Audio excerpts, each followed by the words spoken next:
I'm Annie Custodio. I'm the Cadet Wing Commander here at Detachment 005 at Auburn University. My job as Cadet Wing Commander is to make sure that everyone gets properly trained. So that goes from the older cadets who are training the new cadets as well as the new cadets. So I became Wing Commander because there were certain changes throughout the detachment from the previous year that I wanted to fix. That was the main idea behind it. And that was mainly focused on the communication throughout it, and I just thought, well, essentially, I thought that I could do a better job. But I also thought that it was really cool being able to see behind the scenes. I like knowing what's going on, and so being able to be at the top and seeing how everything works, it's something that I really enjoy, and being able to help people. The best part is definitely being able to see people grow.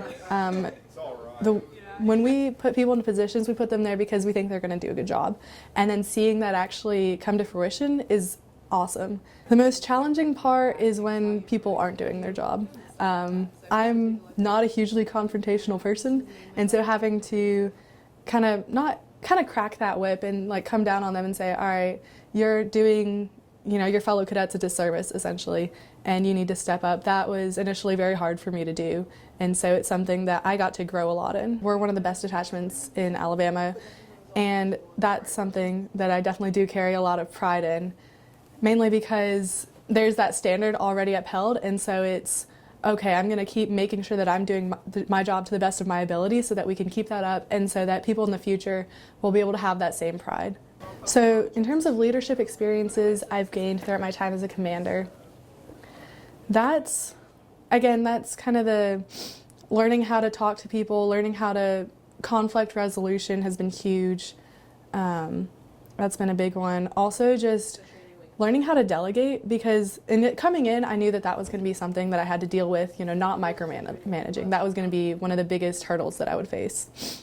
And so really learning how to trust the people who have their jobs, trust that they're going to do a good job with it, and then giving them a little guidance, a little steering every once in a while. For being the first detachment commander, or female detachment commander in a while, there's definitely a lot of pressure for that. I want to make sure that I'm doing a good job so that when people look back and say, oh, like here's one of the first female detachment commanders, I want them to look back and say she did a good job. We want more female detachment commanders. I want this to be something that other females who are in the program look up to and say, oh, I can do that and I'm going to do a good job with that. But there's definitely more pressure, I think, than my male counterparts, just because there aren't as many of us, and so the spotlight is more on me and my vice, who is also a female. So really making sure that we're doing a good job.